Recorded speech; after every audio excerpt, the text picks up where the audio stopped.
In the last 2 months, I read all the Tongkat Ali studies, sifted through the research, pulled out all the benefits, side effects, dosage recommendations and safety data. I looked into supplement quality issues and listened to health experts and influencers. Now I'm here to present you a comprehensive and unbiased picture of the current research on Tongkat Ali to help you decide whether this could be relevant for your situation if you're considering consuming it or already are consuming it. In the end, I will give you a one-pager with all the important information for you. You can even download everything I show, so let's dive straight into it. To provide you with accurate information, I ranked the studies based on the levels of evidence. Not all studies are equally important, so I used a simplified pyramid of evidence. At the bottom, we have the weakest level of evidence, in vitro and laboratory studies, animal studies and expert opinions. Above that, at level 2, we find human studies of lower quality, such as case control studies, cohort studies and case reports, which often contain biases and confounding factors. And at the top, level 1, we have the gold standard, randomized controlled trials, which strive to minimize biases, errors, placebo effects, and so on, providing the strongest evidence. Now, regarding Tongkat Ali, this is what I found. At the lowest level, 39 studies. In the middle level, 3 human studies of lower level of evidence and 5 randomized controlled trials.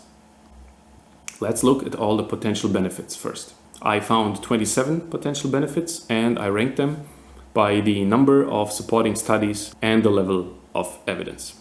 So let's start with the last one, number 27, and go up. Increases HDL cholesterol. There was no significant evidence in one animal study, hence the minus. Decreases glucose levels. There is conflicting evidence there. There's one positive animal study supporting this claim and one animal study actually disproving it. Enhanced sleep quality, similar situation, one animal study supporting it, one human randomized control trial even disproving it. Increased serotonin, just one animal study supporting it. Decreased cortisol, contradictory evidence there, one study supporting it, other disproving it. So improved wound healing, raised dopamine levels in brain, protecting the stomach lining, reducing artery wall thickness, lowering triglyceride levels, increased body weight, enhanced embryonic growth, lowering coronary perfusion pressure, lowering muscle and liver stress, improved kidney function, reduced blood clotting time, all just single animal studies supporting this. And promoting growth of sexual organs was actually found in 2 animal studies. Now it's getting serious, coming to the top 10 reported benefits of Tongkat Ali. Decreased cholesterol levels, antifungal, antiprotozoal properties, reducing body temperature, showing inflammatory effects, each of those supported by 2 animal studies or in vitro studies. Reduced body weight actually was found in 1 randomized controlled trial.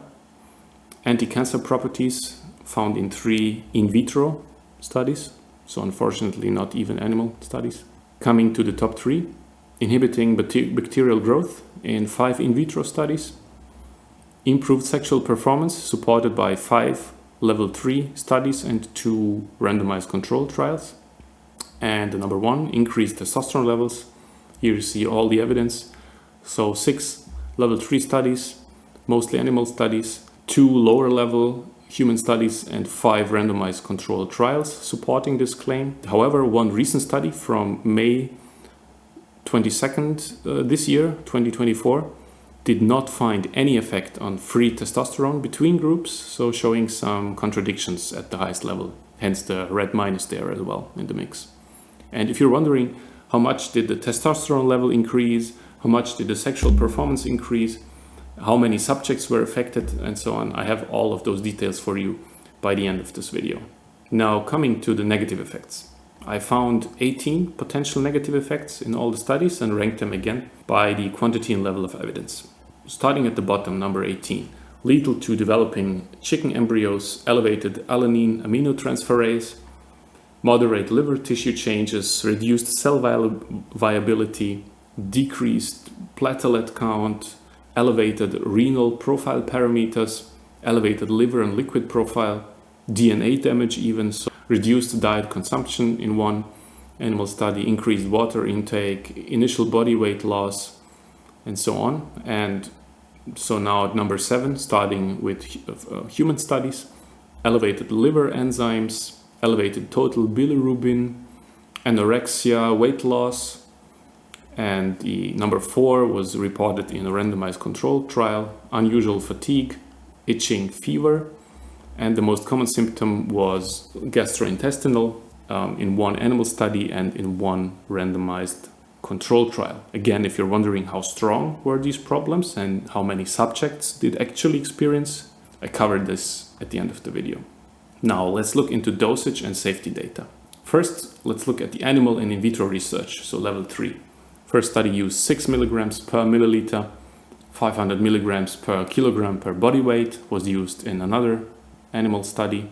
Effective doses were between 5 and 10 milligrams per kilogram body weight in another animal study.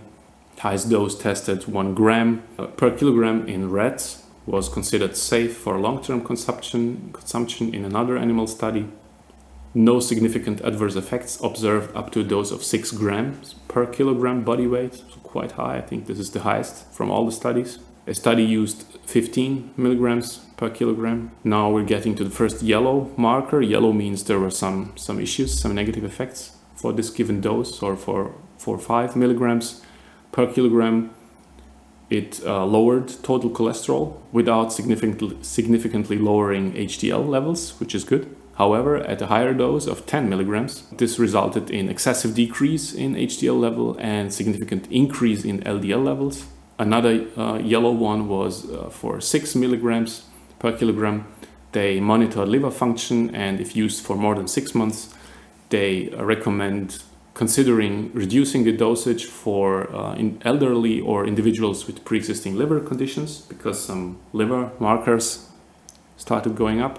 Another dose of 0.1 milligram per 100 grams of eggs, so chicken eggs, was non-lethal. However, higher than 1 milligram doses were lethal to the embryos. Effective doses for reducing coronary perfusion pressure were between 5 and 50 milligrams per kilogram, between 200 and 800 milligrams per kilogram in another study. So these were animal and lab studies. Now let's go to human research study. A study was performed on 76 men, and they were given 200 milligrams daily of Tongkat Ali for 1 month. Another study tested 200 milligrams daily for 1 month on 63 subjects, and 3 subjects reported unusual fatigue.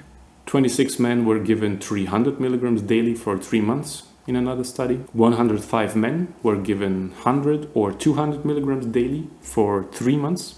And this is the study where gastrointestinal symptoms like constipation, dyspepsia, abdominal pain, flatulence, and abdominal discomfort were reported by 3 subjects in the 100 milligram group and 3 in the 200 milligram group. And 1 case of itching was found in the 200 milligram group.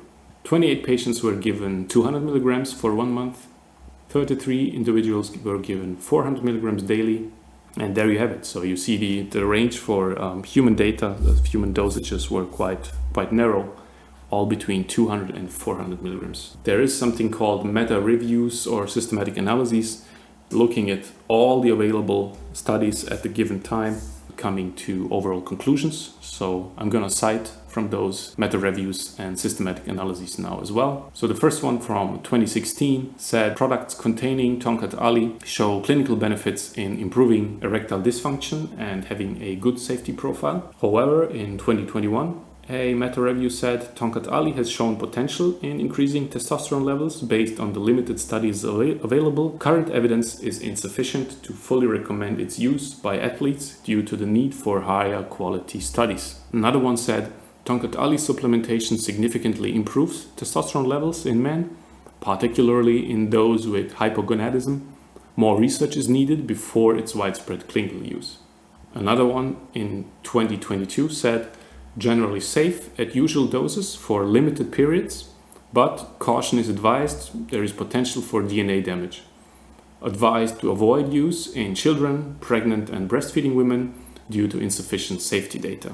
And finally, another one said, there is some evidence supporting Tongkat Ali's effects on male fertility enhancement, ergogenic effects, and stress reduction. However, definitive conclusions are limited by methodological weaknesses in existing studies. Large, robust, long-term studies are needed to establish efficacy and safety. Now, if you're considering trying Tongkat Ali or you are already consuming it, here's how would I approach choosing the right supplement. Again, this is not medical advice. So first, I would check the level of the bioactive compound urocomenion before choosing any Tongkat Ali product. The recommendation from the studies was between 0.8 and 1.5% of this bioactive compound.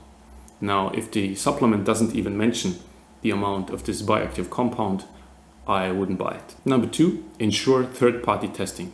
This is very important because a study found 17 out of 41 tested products did not contain urocomenion compound in the product. Number 3, check which parts of Tongkat Ali have been actually used for the supplement. The recommendation is to consume only the root part because other parts of the plant don't have much of this bioactive compound. And finally, maybe not that important as the first 3, hot water extraction is considered to be a safer method to extract the bioactive compound from the plant compared to the ethanol extraction method. So I've included some links to some of the products I could find which check off those boxes, but these are just based on my personal research. You should definitely do your own research and let me know in the comments, please, if you find some top quality Tongkat Ali products. I also listened to all the experts. Let's explore what they said and how they generally think about Tongkat Ali. To give you a clearer picture, I've mapped their opinions on this graph, which categorizes their general stance on the horizontal axis. This is their overall stance ranging from pessimistic to optimistic, and the vertical axis reflects their personal experience from bad to great. Derek from More Plates, More Dates is more or less neutral on things like Tongkat Ali. He prefers fixing the basics first, that is, lifestyle factors and possible deficiencies in magnesium and zinc, for example, when thinking about increasing testosterone. Andrew Huberman appears quite bullish about the effectiveness of Tongkat Ali for testosterone optimization, and I put his level of confidence at around 8 or 9. Thomas DeLauer reports positive effects such as increased sex drive, strength, motivation, but he also experienced significant hair loss, which he found concerning enough to stop taking the supplement. Dr. Lena Malik appears to have a moderately positive view of the effectiveness of Tongkat Ali. So on a scale from minus 10 to 10, her overall confidence level seems to be at around 3 or 4. She acknowledges the potential benefits of Tongkat Ali, especially for increasing testosterone and improving sperm concentration and morphology. But she emphasizes that this is not a magic solution and it should be accompanied by healthy lifestyle choices. Shervin Shares reports significant increases in testosterone and improvements in physical performance and mood over a 30-day self-experimentation period, though he also notes that some of these effects could be placebo, and eventually he stopped taking Tongkat Ali due to missing long-term risk data. Finally, to give some more balance to this graph, Dr. Stanfield critiques the available studies, highlighting issues such as small sample sizes, several biases, for example, a publishing bias, and poor methodology. He argues that the evidence supporting Tongkat Ali's ability to boost testosterone and improving muscle performance is weak and unreliable. So, to wrap things up, let's summarize everything we discussed about Tongkat Ali. First, starting with the benefits, we have 2 main positive effects supported by human studies. First, increases in testosterone. So this benefit is backed by 6 human studies showing an improvement range of 0 to all up to 50%. Why 0? Because remember, one randomized controlled trial study did not find any significant change in testosterone level. Number 2, improved sexual performance. This claim is supported by 3 human studies, and it notably improves, for example, the erectile function score from 20 to 25 in the subjects. Now let's look at the side effects. The most common ones reported in human studies include, in summary, the top one, gastrointestinal symptoms. It was found in one study affecting 6 out of 105 subjects. Number 2, fatigue, found in one study affecting 3 out of 62, and itching affecting 1 out of 105 subjects. The evidence pyramid shows 39 animal and in vitro studies and only 8 in total human studies, and 5 of those were randomized controlled trials on somewhere between 20 and 100 subjects on average. So quite small sample size. Expert opinions are therefore quite varied. So Shervin Shares eventually stopped using it, but he felt great when taking it. Andrew Huberman thinks it's very promising, and Dr. Brad Stanfield is critical due to insufficient evidence and lack of long-term safety data. So finally, what do the studies say? This is not my personal opinion, so the studies all come to the same conclusion. It might be interesting for men with hypogonadisms or low testosterone, or men with erectile dysfunction. A dose of 200 milligrams seems to be sufficient.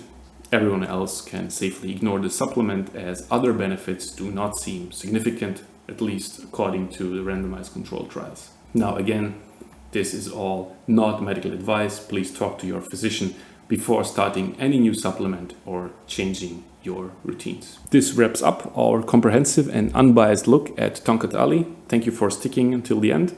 If you found this sort of information and presentation style helpful, or if you have some suggestions to improve this, please let me know in the comments below. And please also let me know what other supplements or behavior protocols you would like me to analyze next. Until next time, please like and subscribe and hit the notification bell, and see you in the next one.